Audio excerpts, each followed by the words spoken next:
todos, sejam bem-vindos ao programa Seu Direito em Pauta, onde você irá aprender um pouco mais sobre os seus direitos e sobre como administrar as suas finanças.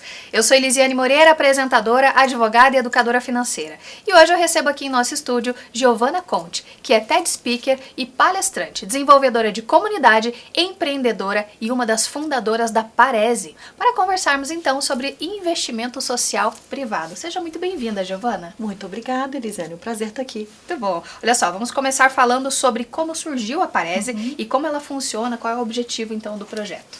A Parese é a minha terceira startup. Terceira? Muito terceira. Bom. Todas elas são na área social. Legal. Então, apesar de eu falar sobre impacto social, eu sou uma empresa com fins lucrativos. Perfeito. Porque eu acredito muito que os nossos negócios precisam deixar um legado social e ambiental. Então, a Parese surgiu quando a gente percebeu que o mercado, as empresas, precisavam e precisarão daqui para frente, cada vez mais, fazer investimento social eficaz. Porque a responsabilidade social sempre existiu. As empresas sempre fizeram algumas ações sociais. Só que a partir de agora, com a chegada de 3 letrinhas, né, que é o E... ESG? Exatamente. Com a chegada do ESG, tem uma preocupação sobre o que está acontecendo com o meu investimento. Antes do ESG, a gente podia, por exemplo, fazer ações de doações de cesta básica, de roupa, distribuição de presentes, de brinquedos no Natal. Agora, o ESG provoca as empresas para trazerem transformação, ou seja, a sua ação social está mudando o quê? Na vida das pessoas. E aí, por conta disso, a Parese vem para ajudar essas empresas a medir o impacto gerado pelas ações. Então, nós somos uma plataforma tecnológica em que as empresas plugam as ações sociais. Essa plataforma tem uma inteligência para fazer análise desses dados e devolver para ela, por exemplo, o resultado no padrão ODS, que são os Objetivos de Desenvolvimento Sustentável da ONU, ou em padrão GRI, ou em padrão ISSB internacional, né? E assim ele vai vendo o relatório do impacto gerado pelos projetos que estão sendo financiados pela empresa. Perfeito. E você tinha 2 startups, então, antes da Parese? Tinha, na tentativa, na construção de chegar até esse lugar, né? Legal. Nós começamos atuando na ponta. Então, eu morei na Vila Torres, aqui em Curitiba. Sim. E lá, a minha casa era um sobrado, né? Minha casa era em cima e embaixo a gente tinha o Le Favé, que era um coworking, onde a gente trabalhava com a comunidade. E tudo começou quando a gente perguntou para a comunidade, e aí, o que a gente tem que fazer aqui para melhorar a vida de todos nós? O que vocês precisam? O que vocês precisam? Porque eu me lembro que antes disso, como eu nasci numa família muito boa, graças a Deus eu não tive essa experiência, né? Então eu não passei por uma infância onde faltou alguma coisa, onde passei necessidade, graças a Deus. E aí, quando a gente tem o desejo de ajudar, sem ter vivido a realidade, calha da gente às vezes ter ideias que não batem com as pessoas que estão efetivamente lá. Para entender melhor, eu, meu ex-marido, 2 filhas, fomos morar lá na favela. Para ouvir, para sentir o cheiro. E aí eu lembro muito da passagem da Bíblia em que Jesus se encontra com o cego de nascença. E ele pergunta para o cego de nascença, o que queres que eu te faça? Eu fico pensando, se o próprio Cristo parou para perguntar, uma pergunta óbvia. E para ouvir. Quem somos nós para não fazer o mesmo com as pessoas com as quais nós queremos trabalhar? Então, o Le Favé era esse espaço onde a gente perguntava, e aí, o que queres que eu te faça? Porque a nossa rede de relacionamento, as possibilidades eram imensas. Então, qualquer coisa que viesse, a gente ia conseguir articular, construir grupos, times e recursos para trabalhar junto com. E não deu outra, o que eles pediram era trabalho e renda. Então, as startups que a gente tinha eram de jornadas de qualificação empreendedora e para empregabilidade. Até hoje, a gente é parceiro de organizações que foram treinadas por essas startups. Então, quando as empresas querem fazer geração de renda no entorno delas, aonde elas estão, nós temos os nossos parceiros que executam a nossa metodologia, que foi premiada, que foi comprada pelo Facebook Internacional. Uau, né? Foi por isso que acabaram as startups, né? Elas acabaram bem, né? Elas acabaram super bem. Mas a gente percebeu que, para além da empregabilidade e do empreendedorismo, também tem toda uma questão de educação que as empresas querem investir, de infraestrutura, de saúde e várias possibilidades de impacto social. Então a Parese, ela expande os horizontes, agrega mais parceiros para solucionar qualquer coisa dos ODS. E como que você define investimento social privado e qual é a sua importância aí na sociedade atual, Giovana? Mais uma viradinha de chave é essa do investimento social, né? Perfeito. Até então a gente falava de doação. Verdade. E quando a gente faz doação, O espírito da doação é você entrega algo ou dinheiro, coisa, você doa e dali pra frente é daquela pessoa. Tem um fim na doação. Tem um fim na doação. Você não quer saber o que aconteceu, se ela tá usando aquilo pra ela vestir ou se ela fez uma caminha de cachorro, se ela, o que ela fez com aquele dinheiro. Você doou, foi. Certo? Quando a gente fala de investimento, mesmo sendo social, ele tem o padrão de qualquer investimento. Se eu deposito um dinheiro, eu quero um retorno desse investimento. E o social tem dois tipos de retorno. O primeiro é o óbvio. Eu deposito dinheiro, eu faço um investimento financeiro e eu tenho um retorno financeiro sobre esse investimento. Depois posso até contar um caso real. Legal, por favor.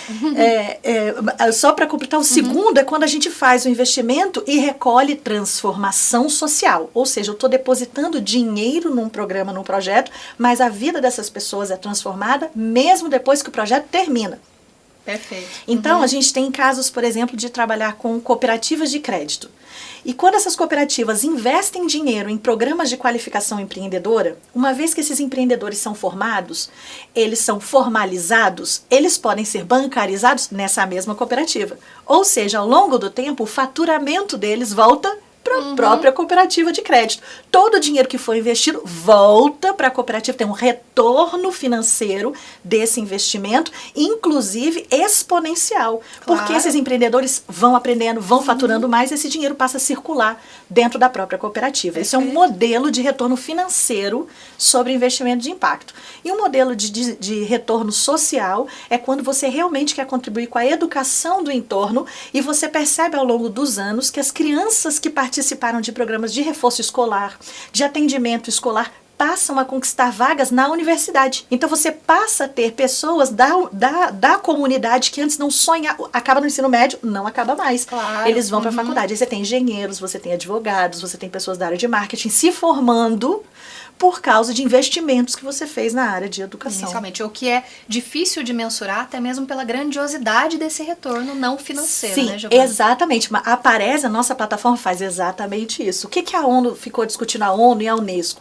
O que pode se medir?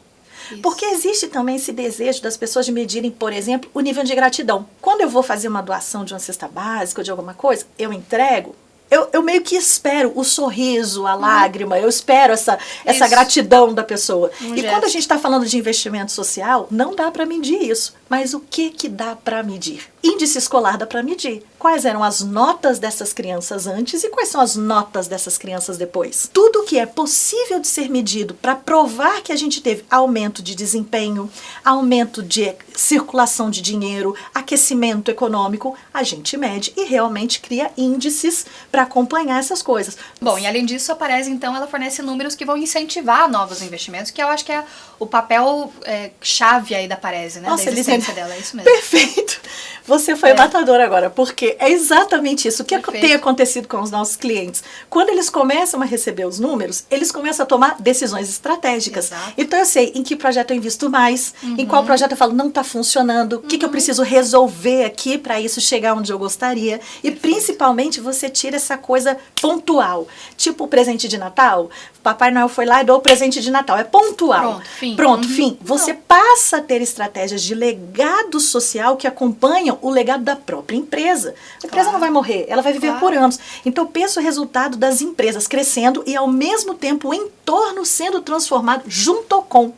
A ponto dos moradores dizerem que bom que essa empresa existe. A gente tem um exemplo, por exemplo, aqui em São José dos Pinhais, tem a Borda Viva e tem o Instituto Borda Viva da Renault. Né? Que 25 anos fazendo transformação social, ou seja, é um lugar que reconhece que a empresa no entorno tem feito diferença na vida daquelas famílias. E transformada a comunidade E em torno transformada dela. a comunidade no entorno. A partir de agora, mais empresas têm oportunidade de criar legado social. Incrível, incrível mesmo. Quais são os principais objetivos que uma organização ou um indivíduo busca alcançar ao realizar um investimento social privado, além desses que já comentamos, que acho que o principal deles é esse cálculo imensurável de retorno e um ciclo, né, realmente um legado, isso não termina ali no ato em si, mas quais são os principais objetivos além desses, Giovana? Olha, nós estamos num programa Direito em Pauta, então vamos falar de lei. Muito bom, muito bom. O que acontece é que hoje, por exemplo, na Europa, já é obrigatório, já é lei. Então, você tem um padrão de relatórios que segue o padrão da ONU e da Unesco para reporte de impacto ambiental, social e de governança para todas as empresas listadas na Bolsa de Valores. Perfeito. Listar na Bolsa é empresa grande. Estou falando de empresa que fatura milhões, validada, que tem centenas já, de funcionários, milhares de funcionários, certo? O que é a regra do lado de lá? Tanto estas empresas quanto o que eles chamam de cadeia de valor, que são os fornecedores. E todas as empresas que se relacionam com as grandonas também têm que mostrar resultado de impacto social, ambiental e de governança. E já é lei. Então, este ano as empresas tiveram que apresentar relatório. Você está perguntando qual é o objetivo.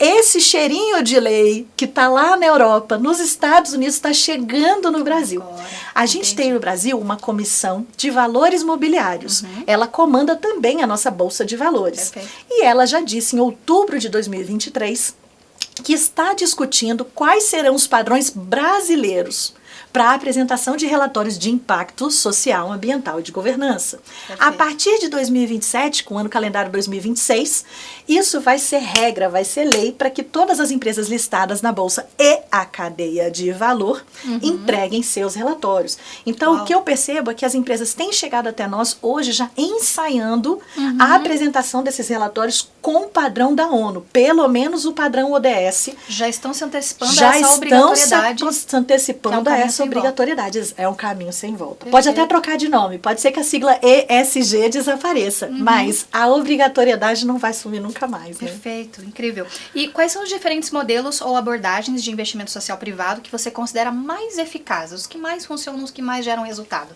Hoje são os mais alinhados com o core business, com o coração da empresa, né? Então, assim, ó, se a empresa, é uma indústria na área de construção, quando ela gera o programa social na área de infraestrutura e construção, e ela trabalha com a construção de praças, de escolas, reforma de casas, isso é muito alinhado ao negócio, geralmente isso colhe frutos muito bons. Porque mais efetivos. Muito mais efetivos, porque ela entende deste negócio, então ela consegue contribuir com o impacto que ela quer gerar de uma maneira muito eficaz. Se é uma indústria da beleza e trabalha com muitas mulheres e faz programas para desenvolvimento das mulheres e trabalha com a autoestima das mulheres, com a geração de renda das mulheres, com o cuidado das mulheres, isso funciona muito bem, porque negocialmente, dentro das reuniões de estratégia do negócio, isso também é discutido.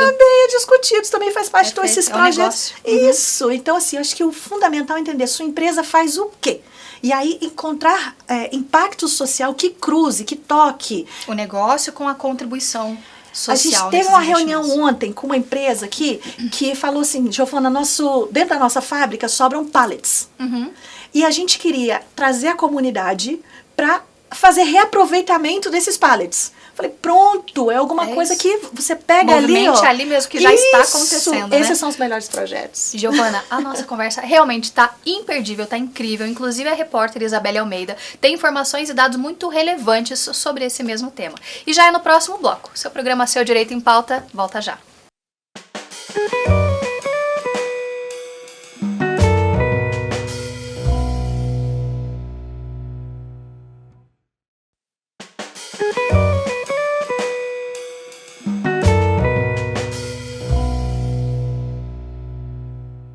Olá a todos, sejam bem-vindos novamente ao programa Seu Direito em Pauta. A conversa de hoje é com a Giovana Conte, que é TED Speaker e palestrante, desenvolvedora de comunidades e empreendedora, além de ser uma das fundadoras da Parese. Estamos conversando hoje sobre investimento social privado.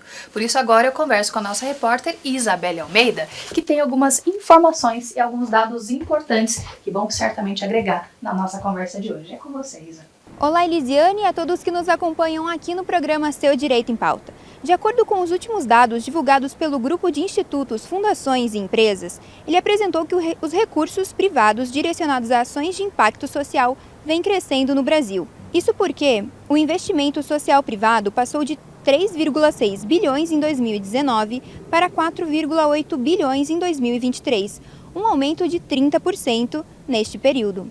Cerca de 64% do dinheiro investido vai para o fortalecimento do campo social através do repasse para organizações de social civil, 26% é destinado a centros de pesquisa, 20% vai para o movimento social coletivo e redes e 18% para os fundos filantrópicos independentes e comunitários. A educação é a área com maior investimento. Em seguida, dos setores como os recursos de cultura e artes, saúde, empreendedorismo, geração de renda, defesa de direitos, combate à pobreza e à fome e à sustentabilidade. São dados realmente muito promissores. Eu volto com vocês no estúdio. Dados muito positivos, inclusive, sobre o tema. Obrigada, Isabelle, pela sua contribuição em mais um episódio. Bom, Giovana, a gente percebe que os dados são positivos. Existe uma tendência, existe uma percepção, até mesmo das empresas, que isso já é um caminho sem volta. E um dado interessante é que esse aumento desses 30%, grande parte vem da educação como investimento social, né?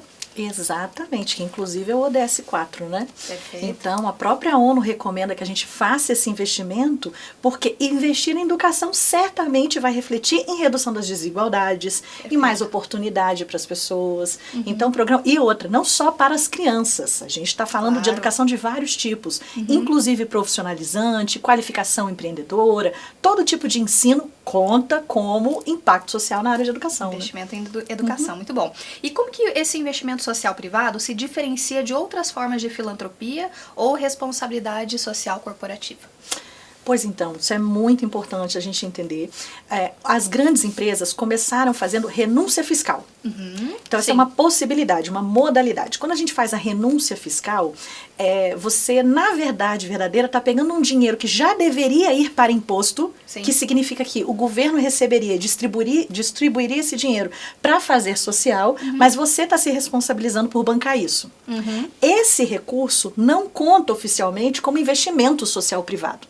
Quando a gente fala de investimento, significa que eu entendo o meu lugar no país, eu entendo o meu lugar e junto com o governo, junto com a sociedade civil, eu pego parte do meu recurso e invisto voluntariamente em ações que eu acredito que vão beneficiar o país, mais do que o governo poderia fazer sozinho, mais do que as organizações da sociedade civil poderiam fazer sozinhas. Eu estou fazendo a minha parte como empresa, como empresário. Entendendo que a gente faz parte de um ecossistema. Exatamente. Né? Tudo que fazemos, optamos e decisões que tomamos tem impacto social aí, de certa forma, né? Então, e todas as empresas têm funcionários, né? Colaboradores. Então tem gente trabalhando. Onde tem gente, a gente precisa deixar alguma coisa para essas famílias que participam da nossa empresa, né? Esse legado, muito bom.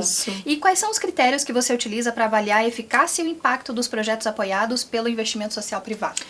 Excelente pergunta. Depende. Vou dar um exemplo. Se a gente está falando da ODS 8, que é trabalho decente, crescimento econômico. Quando a gente abre o site da ONU, você vai ver que esse objetivo de desenvolvimento sustentável tem algumas metas para serem cumpridas. Uma dessas metas diz que o projeto que é beneficiado por essa ODS precisa aumentar a renda per capita 2,55%. Estou falando complicado? Você está me acompanhando, né? Assim, ó, a renda per capita tem que aumentar. Então, como é que eu faço para medir? Eu meço a renda per capita antes e depois do projeto. Então, se o projeto trabalha a geração de renda, a gente vai medindo mensalmente o que acontece com essas pessoas. Elas arrumaram emprego? Elas montaram um negócio? Elas formalizaram? Elas bancarizaram? E renda per capita não é o faturamento do negócio, né? É esse faturamento, é exatamente o prolabore desse empresário dividido por número de pessoas que tem uma continha matemática, né? Mas é um número. Então, é assim que a gente mede. Então, dependendo do objetivo, ele tem uma série de metas. Cada uma dessas metas tem números que apoiam a mudança transformada ali, né, causada por isso, e a gente vai fazendo essa mensuração. Perfeito, essa é uma das principais formas, então, né? Exatamente. E quais são os desafios mais comuns enfrentados, então, por investidores sociais privados e como superar esses principais desafios? Os principais desafios são acreditar no investimento social privado. O que acontece até hoje, historicamente, as organizações do terceiro setor são as mais cheias de propósito, são pessoas apaixonadas pelo que elas fazem. Porém, a paixão delas consome todo o tempo delas e reportar, preencher planilha e dizer o resultado do que elas estão fazendo não é o forte do terceiro setor. Então, os empresários, de maneira geral, até hoje falam, eu investi, eu coloquei meu dinheiro lá, mas o que aconteceu? O que mudou? Então hoje a maior dor que a gente tem dos empresários é essa. Falo, será que está funcionando? Está funcionando do jeito que eu queria? Cadê o retorno do meu dinheiro? Valeu a pena? Valeu a pena, continua. Não? Ou ele repete, todo ano eu vou lá e dou a mesma coisa. E não funciona, e não funciona. Então você tem um descrédito generalizado sobre tudo que é social. A Parese veio pra gente quebrar com esse estigma, né? Porque não é verdade. O retorno, ele existe. Ele não foi mensurado, mas as organizações estão de meus parabéns, estão fazendo um trabalho ótimo. Claro. Tanto que a gente tem uma escola só para qualificar essas organizações nesse reporte. Para elas aprenderem a contar o que efetivamente tem acontecido, para a gente estimular, incentivar e fomentar mais investimento social privado. Para né? que incentive com a percepção de resultado, então, para o empresário. Né? Exatamente. Perfeito. E na sua opinião, Giovana, qual que é o papel das parcerias e colaborações entre o setor privado, governo e sociedade civil no investimento social privado? Isso para mim esse é o cenário ideal, né? É a gente juntar todos os setores aí para participar da construção de uma cidade, de um estado e de um país melhor. Claro. Ninguém vai fazer nada sozinho. Então, se a gente puder e eu tenho o privilégio de efetivamente poder dialogar com o governo, né? Então faço parte de algumas delegações que discutem políticas públicas de fortalecimento do nano empreendedor, que é o informal, o microcrédito para eles, com o governo federal, estadual. A gente tem que ir lá e dizer, olha, não está funcionando. Para funcionar, vamos assim, assado. Mas junto com eles, trazer todo esse setor privado, que é mais rápido, que é mais eficaz, que está efetivamente localizado no território, para atuar junto com as organizações da sociedade civil que já estão lá. Ao invés de eu sozinha falar assim, vamos montar uma cooperativa, tive uma ideia. Sim. Tem que ter uma rede de apoio. Tem que ter uma rede, contar com quem já faz, com quem é bom no que está fazendo e cada um aceitar a sua parte, seu pedacinho na solução do todo, né? Perfeito. Como que o investimento social privado pode contribuir para o desenvolvimento sustentável e redução das desigualdades sociais? Sei que pode contribuir muito, né? Mas se puder trazer alguns exemplos práticos aí pra gente. A gente tem um caso lá na Bahia, a gente fez um projeto na ilha de Vera Cruz. E eu fiquei muito impressionado com um casal de empreendedores, quando eles chegaram, além deles estarem bem desestimulados e desacreditados, eles tinham uma barraca de churrasquinho, de espetinho, que chamava Espetinho Esperto. E aí, o Espetinho Esperto gerava para eles um faturamento mensal de R$5.000. O faturamento bruto, ou seja, eles tinham que pagar todas as contas e sobreviver com aquele dinheiro ali. Lucro, parte desse valor. Quando eles chegaram e começaram a passar pela qualificação empreendedora e aprenderam sobre finanças, sobre gestão, sobre marketing para poder atrair mais clientes, enfim, estruturar, fazer um plano de negócios. 18 meses depois, eles não estavam no espetinho, eles tinham alugado, eles conseguiram um investidor. E alugaram um espaço para montar um restaurante de espetinho. E isso, no auge do verão, chegou a um faturamento de R$50.000. Uau! Isso é resultado. Isso é resultado, minha Uau, gente. incrível. Aí, pela primeira vez, eles tiraram férias e viajaram. E foram, apesar de morar na praia, foram para o interior para passear, para curtir. Nossa. Eles contrataram 3 funcionários, ou seja, quando você traz mais gente para trabalhar, você aquece mais ainda a economia. Muito bom. E quais são as tendências emergentes ou inovações no campo de investimento social privado que você acredita que terão um impacto significativo aí no futuro? Eu acredito que inteligência artificial nas plataformas de mensuração de dados vão trazer uma visão sobre o que acontece melhor do que o que a gente tem hoje. Claro. Para além dos dados, quando a gente começar a ser capaz de analisar os feedbacks, que são dados em vídeos, depoimentos, as palavras, ou seja, as sensações das pessoas, e começar a ser capaz de analisar isso, nós vamos ser cada vez mais eficazes em promover impacto real, transformação real. Mais assertivos no direcionamento de recursos e tudo mais. Isso, sobre a cultura das pessoas, sobre as crenças das pessoas, sobre onde está o coração delas, porque às vezes a gente diz assim, eu fui lá, ofereci, ninguém quis, eu fui dar um curso, ninguém veio, porque ninguém quer. Aí a minha pergunta sempre calma, não é bem assim, não é bem por aí. Não quis por quê? O que Exato. aconteceu? O que eles querem? Então tem muita coisa para a gente descobrir ainda Exato. sobre esse lugar que a gente não faz parte e que só vai vir depois da gente realmente abrir o coração para perguntar, pesquisar, ouvir, analisar bastante. Lembrando que essa foi a sua primeira ação, né? Então você esteve lá empiricamente vivendo aquilo e ouvindo as necessidades, né? Então o óbvio precisa ser feito e falado e dito e tudo mais, né, Giovana? Isso mesmo. Perfeito. E quais seriam os primeiros passos, né? Então eu gostaria que você até deixasse suas considerações aí finais para o telespectador que eventualmente, inclusive, quer participar e quer fazer o seu primeiro investimento social. Como que ele encontra a Parese nas redes sociais e como ele entra em contato? Qual é o primeiro passo? Você comentou até do curso gratuito, talvez seja interessante, né? Que a gente estava falando nos bastidores aqui. A nossa plataforma é HTTP, não tem nem www. Tá, é só parese.social. Então, legal. Fácil. Primeira barreira quebrada. Você entra lá no Parese Social e a primeira coisa que se você nem sabe o que é ESG, porque faz parte de uma empresa muito pequena ou média, esse assunto ainda não chegou, de graça, gente, de graça. Parese.social, lá no topo tem curso ESG. Totalmente, não é pegadinha, não tem asterisco, não tem nada. Pode acessar e fazer o curso que é super bacana, até o fim receber certificado, inclusive. Uau, isso tem muito valor. E fazer o curso. Aí, se você tem uma empresa e quer começar a fazer alguma coisa, é tão simples quanto mandar um e-mail para o contato, @parese.social, dizendo, eu tenho uma empresa, ela é assim, assim, assado, a gente quer começar a fazer impacto. Por quê? Tudo começa com diagnóstico. Isso. Tanto do que é a sua empresa, do negócio que a sua empresa faz, quanto de onde você vai, que território você quer alcançar, qual ODS que se encaixa com você, quanto de recurso você quer investir, qual o tempo que... Então, fazemos esse diagnóstico. Se você já tem ações sociais, se você já investe em ações sociais, a gente recomenda fortemente também contato @parese.social, fala, já tenho.